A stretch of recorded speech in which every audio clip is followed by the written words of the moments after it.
Welcome, everybody. I'm glad to see so many people in the webinar. And let's get started. This is an important topic as it relates to how we're going to leave the planet for future generations. Therefore, it's worth serious study because we need solid data upon which to make sound decisions. What concerns me as a scientist is that people have strong, passionate views in a complete absence of data. They base their reviews on internet gossip with no scientific citations, so we can't tell what's true and what isn't true. My answer was to go and look for the science. The majority of people tend to go and look only for evidence to support their preconceived opinions and stop there. But as a scientist, at least the professional ones, they don't do that. They have to read everything they can find and then only make up their mind based on the evidence once they've read absolutely everything there is there from both sides. It's a lot more work to do it that way, but that's the way I did it, and that's why I had to read about 400 articles to write the book. And I'm talking about peer-reviewed scientific articles here, not gossip pieces. I condensed all of that into a book so everyone can see what I found, and hopefully that will lead to wise policies for the future. I want to mention that I'm a scientist. I'm not a lobbyist. I don't make plastics, I don't sell them, and I don't market them. And I did all of this with no funding whatsoever. Nobody's paying me not a single cent to do this. I know that some people on this call are ardently against my message, even before I've spoken. That's understandable because they've had a decade of misinformation without any pushback. And studies show that if you repeat a lie enough times, people will believe it. A religious fervor has overcome a large group of enthusiastic people. Enthusiasm and virtue can be wonderful, but only when directed wisely. I hope that anyone who truly cares about the environment cares enough to really listen to the science and consider it. Try to blank out everything that you've been told and really listen to the data, because everything I'm going to say is backed by peer-reviewed science. I know that's a very hard task and not many people can do it. It's very, very hard to change your mind and open your mind, but I hope that some of you can. If you're against plastics, quite frankly, I understand why. But ask yourself this: how many peer-reviewed scientific articles have you read? Are you an expert on plastic materials? Most people have never seen the facts until now. I'm going to try and go through and mention, at least touch upon, every single chapter in the book, because if you miss any of these topics, you don't really get the complete picture. So you have to touch upon degradation, litter, waste, the environment, what's green, what isn't green, and the motivations behind why we've got so much interesting disinformation in front of us. So let's get cracking. At least we will if I can turn the page. Here we go. So here's an example, right? Americans use about 500 million straws a day. That was repeated by the USA Today, CNN, Washington Post, Wall Street Journal, Fox News, and the New York Times. Where did that information come from? It was made up by a 9-year-old schoolboy called Milo Kress. He pulled a number out of the air. He said he made a few phone calls. He kept no record of those phone calls. And he convinced everybody in the whole world that Americans were using 500 million straws a day. That number was wrong in the end, but nobody thought to check it, right? This is sensationalist journalism. People believe what they want to believe, and it sounded dramatic, and everybody picked it up. This is the kind of nonsense that we've been brainwashed with for 10 years. And as a scientist, I find that completely unacceptable, because if we start with nonsense, we're going to make policies based on nonsense, and they're going to be counterproductive. So this is one example, but there's loads more, right? There's going to be more plastic than fish in the sea. That's been debunked. There's tons of other things, and they're all nonsense when you check into them, but nobody is checking. People only care about this sensationalist stuff and the hype because it's exciting. And the truth is maybe less exciting, but it's what we need if we're going to forge a path ahead.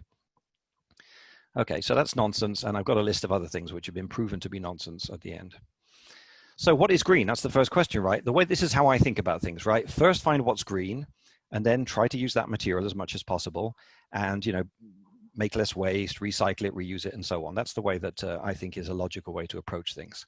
So let's start off with what is green, and let's start with something that everyone knows about: plastic bags.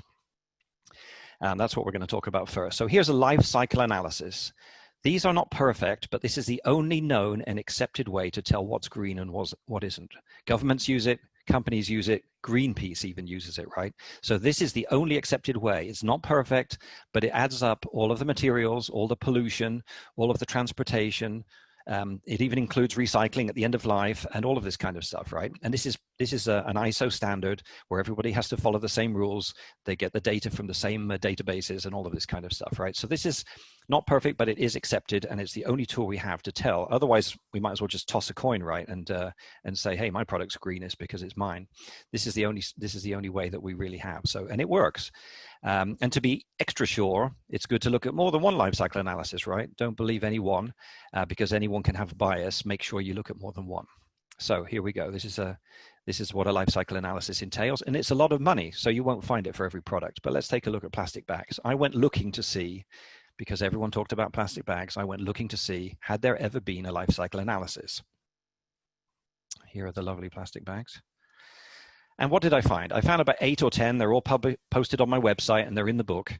And every single one concluded that plastic bags were greenest. Every one ever published, right? I'm not cherry picking here. Every one, 8 or 10 of them, they're all listed. You can follow the links. You can read them yourself. And this is quotes word for word from every one. So cotton bags were disastrous. You needed to reuse them 200 or 250 times to break even with a plastic bag. The paper bags were much worse. And so every single study says we should be using plastic bags. So this makes you wonder, right? Why are we having all these bag bans?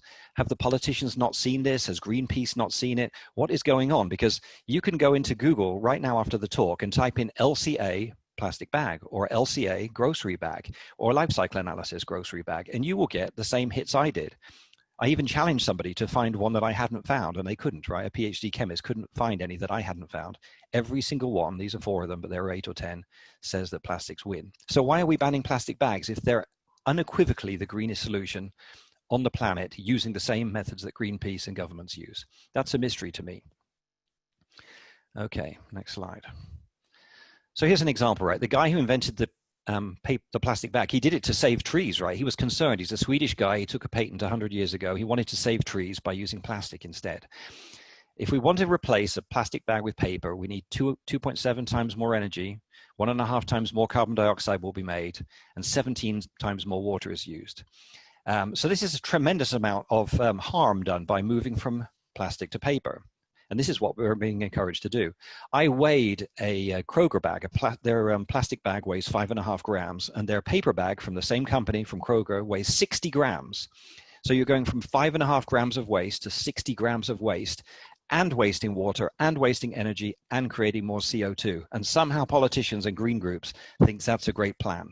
It doesn't make any sense to me. And you can see on the right here is the link to the place where I found this. So I'm not one of these journalists, right, who pops up something for a few quick clicks and leaves it at that. I had to do a tremendous amount of work. It took me a year to read all of this stuff and present you with the data and present you with the link so you can go and check the scientific citations to verify all of this for yourself. But as you see, this is in inverted commas. I'm literally quoting word for word because otherwise somebody's going to accuse me of spin. So I quote wherever I can, word for word, verbatim from every single report. And you see, it just doesn't make sense. Okay, so here's an example that comes up all the time.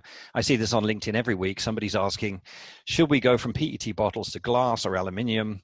You know, glass and aluminium, we can remelt them. Aren't they wonderful? They must be the best solution. So what does the life cycle analysis say? I've got more than one of these, but here's just one of them. And we see that if we were to go from PET at the bottom here with a value of 11 energy units to aluminium, we've got about 50% more energy used. If we go to glass, it's about 2.5 times more energy to make a glass bottle. If we look at greenhouse gases, we're more than doubling the greenhouse gas if we go from PET to aluminium. And this is for the same volume of drink contained, right? This has all been normalized, so it's not like different sizes or anything. It's the same volume of drink. Does this sound sensible to you? I mean, who is going to queue up to be using 50% more energy, generating double the waste, and using 2 or 3 times, creating 2 or 3 times more the CO2? It doesn't make sense. Nobody's checking these facts. Everybody's going by gut feeling, and gut feeling just isn't good enough when it comes to the environment. This is the future of our children we're talking about here. People can at least bother to check the facts before they make wild decisions that will have consequences for future generations. So this is in the book, and at the end of this talk, there will be free access to everybody who attended through the SPE for the book, so you can all read everything online with even more science. and so forth. So this is not something I'm doing for money, right? I did all of this work for free. Not a single penny was given to me, and I'm giving away the book for free because I care about having solid facts out there and not making policies based on fantasy. Okay, so here's an example. It would be a bad idea and cause a tremendous amount of harm to go from PET to glass. And this is another misconception, right? This is how people are approaching recycling now, right? They say, okay, glass and aluminium can be recycled indefinitely, they say, right? So therefore, let's use those. And I'm thinking, what kind of crazy mentality is that? Let's take the two worst materials we can think of and use them again and again and again, burning through that amount of energy and creating waste and all of the rest of it again and again and again. Why would you pick the least green materials and decide to use them for infinity? That is ridiculous.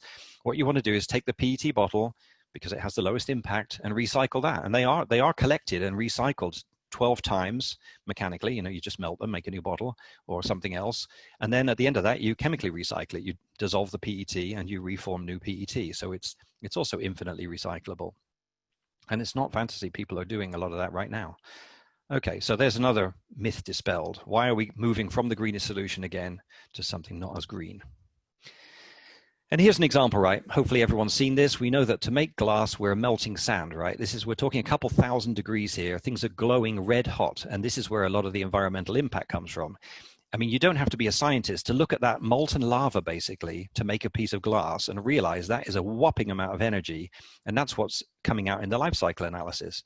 We're burning huge amounts of coal and other forms of electricity to create these glass bottles because they have to be melted. It doesn't make sense. The same thing for metal. Here's metal making process, right? I mean, you don't have to be Albert Einstein or Stephen Hawking to realize that that is a hot process, right? There's a giant amount of energy going into that, and that's why it's not green. Okay. So just to sum up, if we were to take the United States alone and replace plastic bottles, we would be doing a lot of damage. So plastics are saving enough fuel to fuel 18 million passenger vehicles, to fill 500,000 Olympic swimming pools, and so on. So going from plastics, people are always saying, I'm removing plastic, right? I replaced plastic. I reduced my plastic consumption by 1,000 tons. And they never tell you, oh yeah, I replaced it with 4,000 tons of cardboard, right? Whenever you're removing plastic, you have to think, what are you replacing it with? What's the impact and how much waste are you generating? Okay, and again, see at the bottom, here's the quotation where you can go and look up these things. Just put them into Google or check on my website, and it will take you right to those reports so you can read it for yourself. So having read about 50 life cycle analyses or 100, I don't know how many, it's a lot, trends start to emerge. So officially for a life cycle analysis, you have to take, let's say, a PET bottle. You have to say, I'm based in wherever, Chicago. And you have to add up all the transportation and where's the nearest PET manufacturing plant based on your location, based on that specific item. It's a lot of work and it's specific only to where you are, right? So it varies. So you can't say that this is the greenest product there and it's necessarily the greenest somewhere else. But what you can do is look at a lot of life cycle analyses, as I did, and try to get an idea what the ranking is. And this is the ranking that comes out. The greenest material is wood, right? If you take wood decking, for example, it beats the pants out of plastic for greenness. Just a chunk of wood, right? You take a chunk of wood, you saw those pieces of lumber, put it down as decking, and that beats plastic decking. And it's the same for corks, wine corks, right? A natural piece of cork is greener in life cycle analysis than a plastic cork, right? And why would I tell you that? If I was some plastic nut, I would say plastic was the best for everything, but I'm not. I'm a real scientist who wants to tell you what I find, whether or not it suits a particular cause, right? I don't have an agenda other than to get you some facts. So wood beats the pants out of plastic. The trouble with wood is we can't make everything out of wood. We can't make mobile phones out of it. We can't make our cars out of it because they would weigh too much and burn too much oil and so forth. So wood is kind of limited in what we can use it for. But when you can use wood or plastic and there's not too much, shaping and stuff going on, too much other things happening, just a chunk of wood, basically, it will beat plastic pretty much every time. So plastic usually beats cardboard. So for example, if I look at shopping bags, grocery bags, plastic wins. If I look at mailing envelopes, that's been looked at and plastic wins again. So if you look at banknotes, plastic wins every time as well. So there are cases where I've seen paper beating plastic, but it seems to be, in general, plastic is the greenest solution. Then we got paper and cardboard. And then we got steel, that beats aluminium, and that beats glass. So that's just an idea, right? If you don't have a life cycle analysis because they haven't been done for everything and you're not sure, this is a good kind of rule of thumb. And another way you can look at it is, which is the cheapest product, right? Because if you think about what goes into a life cycle analysis, it's materials cost and the amount of time it takes to get them and the transportation and the energy and all of that. And if you add all those things up, you end up with more or less the cost to make the material. So it's not a perfect analogy, but if you're in a store and you're looking at a paper straw and it costs twice as much as a plastic one and it weighs twice as much, you can be sure the plastic one is greener. Okay, so we've looked at what's greenest, and we found out that plastics are usually greenest. That's interesting, right? That's not what we're being told because no one's bothering to check. Now let's look at waste, right? So as soon as you tell somebody, and I've had this, you tell them plastic's greenest, they go, oh, well, I don't care. What about the waste? So I had to go and read 50 or 100 articles about waste. And what did I find? This is the image that we're given online. We are told that we're drowning in waste. There's this guy and he's just drowning in waste. It's all due to plastic, right? This is what we're told. So what's the reality? This is taken right from the EPA website. You can go right there after the talk and look at these numbers yourself. And this is household trash in the USA. And what do we see? A couple of things leap out. One is that there's a lot of types of waste. And another one is that plastics are about 13%. Paper and cardboard in comparison is about double that. So that's interesting, right? If you had $1 million or if you wanted to do good, right? Let's say you wanted to save the world from waste and you looked at this pie chart, would you spend 99% of your effort talking about and acting on and legislating 13% of the problem, right? That doesn't make sense, right? I'm not saying we shouldn't do anything about waste. We definitely should. But why would 99% of the LinkedIn posts and the media articles and the TV shows be about plastics when it's only 13% of the problem? If you want to address this pie chart, surely we should be looking at all of these areas and trying to do something that's good for the planet, make the biggest impact. I mean, if you had only a limited amount of money, you'd probably be looking at paper and cardboard and saying, hey, we have to do something about that. It's out of control. But nobody is doing that. Nobody's thinking logically. Nobody's checking the facts. And that's worrying to me as a scientist.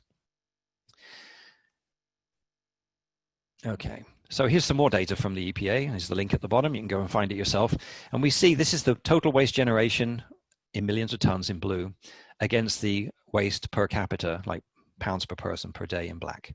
And what we find is that waste was going up and up and up until about the 90s, and then it's sort of leveled off. When we're told that we're drowning in waste, right, this is getting worse and worse, and it's not true, right? The actual waste production per person and overall waste production has actually leveled off. Nobody will tell you that, but it's right there on the EPA website. And they studied this and they said, well, what's going on? It used to be that we were making more and more waste per person, and now it's leveled off. What changed? What changed in the 90s to make that happen? And so the references at the bottom here, the role of plastics in decoupling municipal waste and economic growth in the USA. And what did they find when they analyzed the data? They found that plastics consumption increased 84 times between 1960 and 2013. And you would think, holy moly, that's a problem, right? Plastic waste has gone up. But what they found out was that the plastic was replacing a lot of other material. So the overall waste consumption went down. Plastic is actually reduced waste. That was their dramatically reduced waste. That is their conclusion. And this is a peer-reviewed paper, right? So this is interesting. You can understand how the public got the wrong idea about plastics, because at the same time as plastic production and use was going up by 80 times, they must have been like, wow, the world's drowning in plastic. But what they didn't see was 1 pound of plastic replaced 3 or 4 pounds of something else.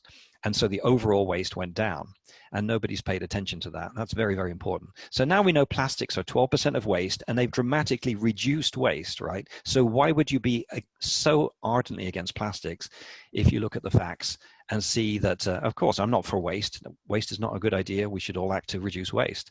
But plastics is definitely not the problem. If anything, it's a solution. Here's an example, right? People will say to you, naively maybe, let's remove plastics. And what would happen?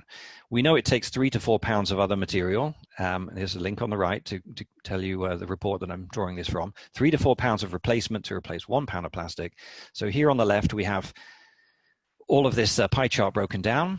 Let's take away the blue plastic part. We've got a gap here. And this looks like great. Look at this. We've removed plastic. We've saved the world. Look at that reduction. But what we actually find is that we've replaced plastic with 3 or 4 times more of these other materials, and now we've got way more overall waste like we had in the old days before plastics came on the scene. So that would be a tremendously bad idea. It sounds good at first thought, but it just doesn't add up. Okay. So we're told in the Western world, right? You're monsters. You're creating a problem. We hear nothing but that we're terrible people in the U.S. and in Europe and so forth, and that we're creating all this waste and we're bad people, right? So let's look at a graph. This is from Our World in Data. You can check the link at the bottom, and we see that that's right. America and Europe and the other more developed countries, let's say, they generate more waste. And so we're monsters, right? We have to feel terrible. We have to open our wallets. We have to give money to charities and so forth and make our conscience feel better. But let's look at the next graph, right? Which looks at the mismanagement of that waste. Where is waste mismanaged? Oh, there's none mismanaged in the USA or Canada or Europe or Australia. Even though these places are making a large amount of waste, they are not mismanaging it.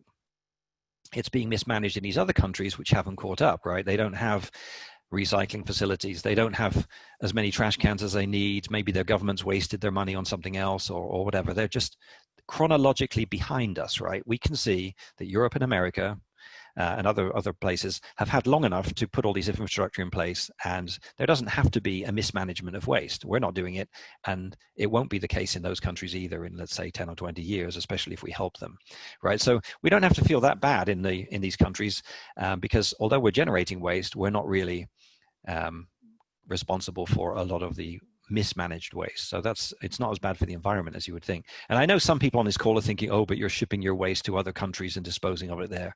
Some of that is happening, and that's not a good thing. It's being legislated against, but it's a very, very small proportion compared to the overall numbers we're looking at here. So that doesn't come anywhere near close to explaining this difference between waste generated and mismanaged waste. So it's something that's being legislated against, and it's getting ameliorated all the time. So why would they focus on the Americans and the Europeans and make them feel bad? Why is it that we are being pummeled all the time with what bad people we are and how we need to do more? Probably because that's where the money is, right? So if you're an environmental group and you want to get a load of money, there's no better way than to make the rich people feel bad and hope that they open their pockets to appease their conscience. That's where the money is, and so that's where they devote their promotional activities, even though that's not where the problem is. Okay, so we've looked at what's green and waste, and we got a message which is very, very different. It's factual, and it's very different to what we're told. And now let's look at litter, because that's the next thing someone will say to you. What about the litter? I don't care about the other two things. Now you've shown me that. I'm worried about litter. And this is an interesting one. First of all, I got to say that the plastic bag is about the ugliest thing I've ever seen, right? I'm a plastic material scientist, but I just find them ugly. They're just so incredibly unappealing to look at. And the other thing is it's kind of an optical illusion. Both of the images you see here are 5 grams of plastic, right? On the left, we've got 5.5 gram Kroger bag. And on the right, we've got a 5.5 gram game die from a gaming board, right? And you can see that the plastic bag's kind of an optical illusion because although it's only 5 grams of plastic, it takes a giant amount of visual space. So when you see one outside, you think, good God, what an amazing amount of pollution or litter. And it really isn't. It's only a very small amount. So because plastics are very effective, and we've worked to make these bags thinner and thinner and lighter and more efficient over decades, it generates this illusion that there's way more plastic waste than there really is. So that's one thing to think about. And it's ugly, right? You look at it and you just go, wow, that's not appealing. So what's responsible for this litter, right? We see the guy on the left is a good citizen and the person on the right is not. And they've done studies on this. They film this every year. They literally go out in cars and they film people littering. And they find out that over 80% of litter in US is dropped intentionally, right? So you can literally stand there and film them dropping the litter, even near a trash can, right? So you can go and find the numbers for this at Keep America Beautiful and other places. People are standing there and intentionally dropping this litter. And then guess what they do? They turn around and they blame Coca-Cola, they blame Nestle, they blame, I don't know, the apple orchard. It's unbelievable how ridiculous these people are. I mean, even my children can understand if I drop a Coke can on the floor, that's not Coke's responsibility, that's my fault. I mean, this is something that children can grasp, and I don't know why people are so crazy about getting away from blaming themselves and looking in the mirror that they'll blame anyone else. They want this extended supplier responsibility. They want Coke to come and pick up your cans after you. they'll have your shoe company coming and tying your laces for you next. I don't follow the logic. In the Western world, usually we drop litter only to a very small extent, and what we do drop is, you know, cleaned up using our taxes, and that's how it's going to work in the other countries too, as soon as they catch up. Okay, so here's an example, right? People will say, I don't believe you. I don't believe that that litter is due to people. Prove it to me. And here's a proof, right? Most people don't know that for decades, a large proportion of the banknotes have been made of plastic. They've done it for decades in Australia and several other countries because they're a lot more durable, right? And they're greener too, according to every study that they've done. So let's talk about these banknotes. There's 8 billion printed a year, plastic ones, right? That's one per person in the world every year, right? How many do you see on the street when you go for a walk? How many do you see on the beach when you go on a holiday? Right? These things float, right? They're small, they're easily lost. There's one printed per person in the world every year, and you've never seen one, have you? I haven't. I'm over 50. I've never once seen one of these plastic banknotes or any banknote on the floor. So people only litter when the object has no value, right? These are small, easily lost pieces of plastic, but because they have a value, people are careful with them and they don't drop them. So this proves to you that people are littering. And the exact same logic applies to credit cards. Everyone in America has on average 2.5 credit cards, right? Every adult. And you never find them, right? I've never found one on the ground. And if one were to land on the ground, it would kind of clean itself up by magic because it has a value, the same as the money. So this very simple example shows us categorically, undeniably, that litter is due to people and not due to the plastic. Because if it was due to the plastic, we'd be drowning in plastic banknotes. Okay, so here's another thing about litter, right? This is what we see when we go on holiday. This is a tourist beach. We see all of that litter and we think it's coming from the sea. But it isn't. It's coming from the tourists. You can see the people back here, right? This is a tourist resort. And it's been proven that all of this litter, almost 100% of it, comes from the tourists. And you know what they do? They clutter up the beach until it's horrible, and then they leave it because they say, this is ugly, I don't want to go on holiday here anymore, and they go to another pristine beach and mess that one up, right?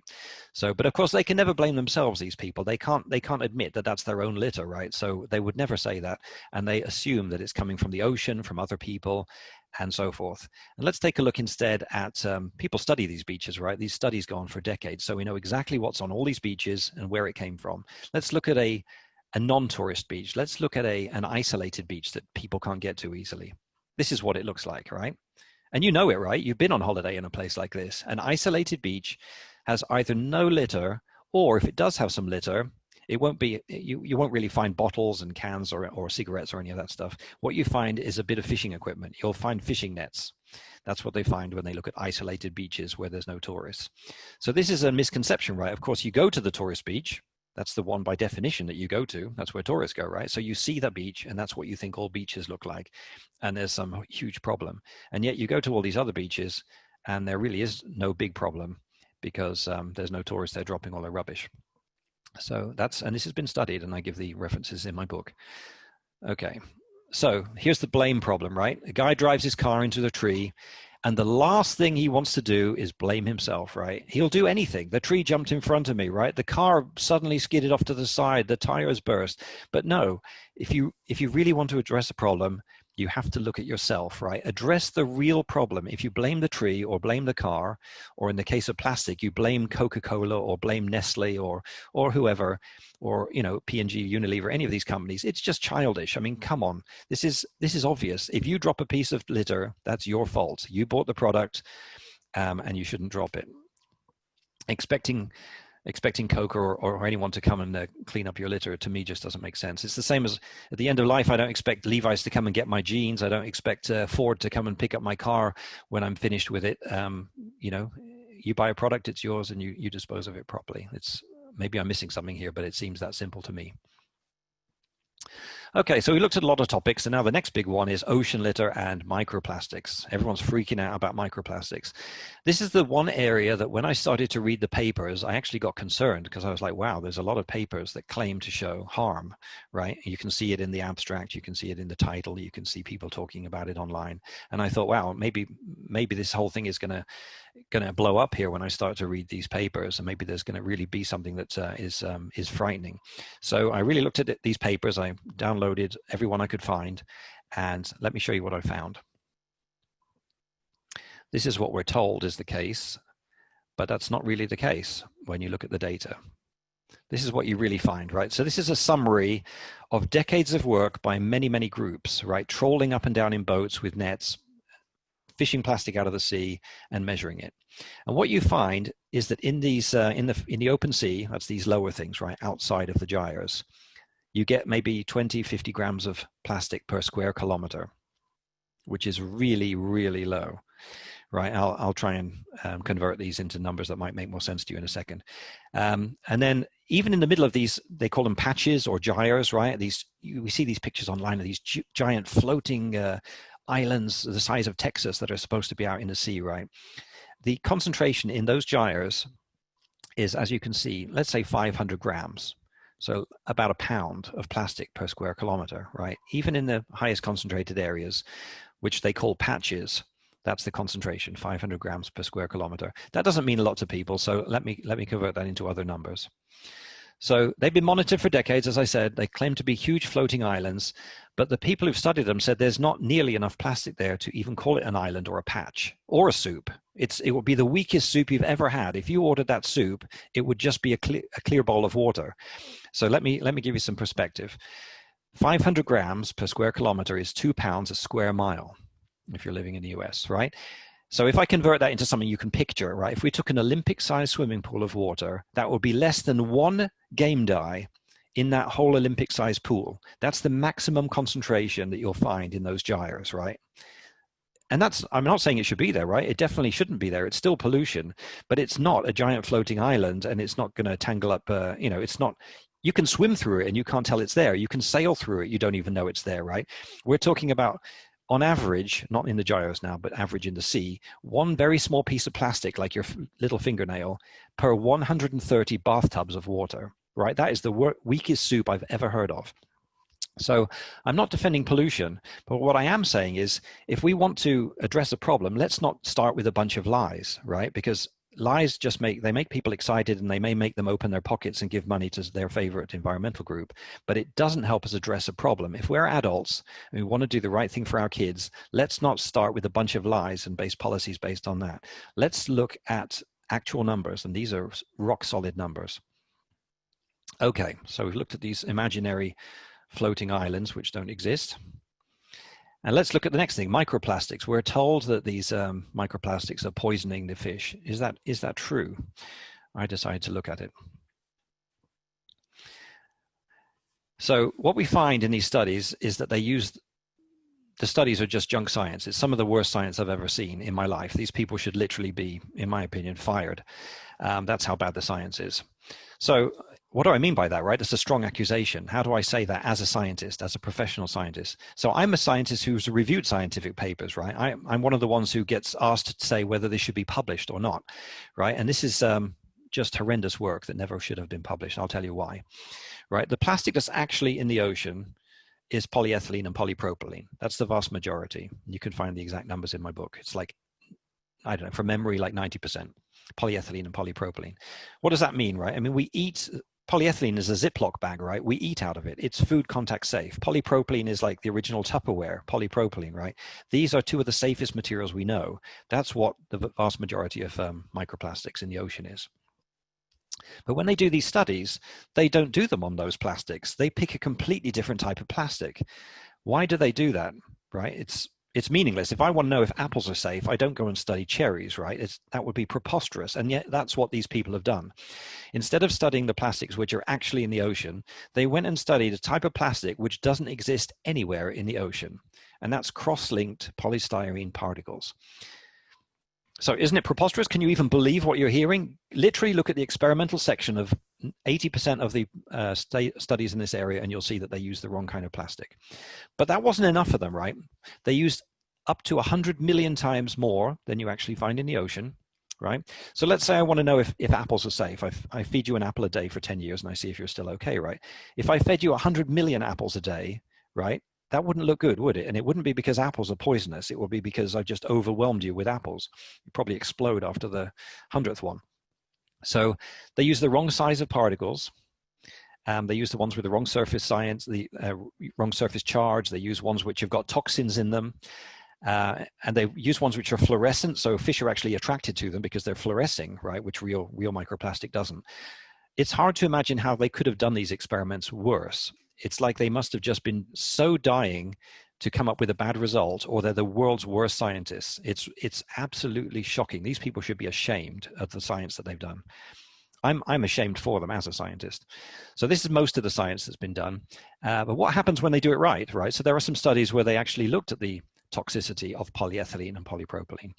And what did they find? Oh, no problem. No toxicity whatsoever, right? Fish eat them, goes right through, no change. Why? Because it's food safe, edible plastic. But that wasn't enough for some people, right?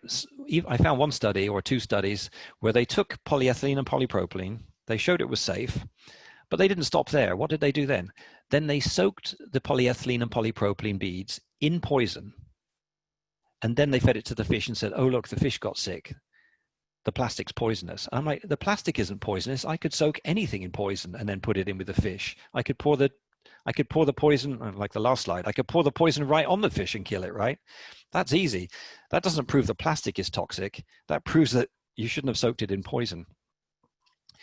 And so what happens in the sea, and some people have pointed this out, what actually happens in the sea is that you have microplastics, which shouldn't be there. I'm not saying that they should, but what they do is absorb the chemicals, the toxic chemicals you find in the sea get absorbed into those microplastics, and that ends up protecting the fish, right? Because it's no longer in the water, it's stuck inside the plastic.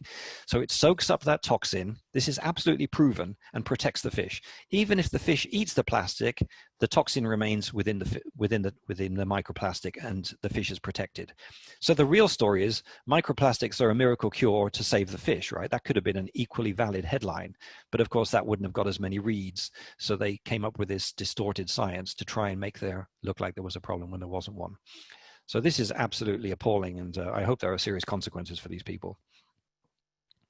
Okay, so we've addressed a lot of topics. We're getting nearer to the end now. Let's look at degradation. And this is the reason that this whole thing kicked off for me, right? I did this, as I said, without pay. But one day, my kids came home from school, and they'd been taught that plastics last hundreds of years. And I knew that was a straight-out lie.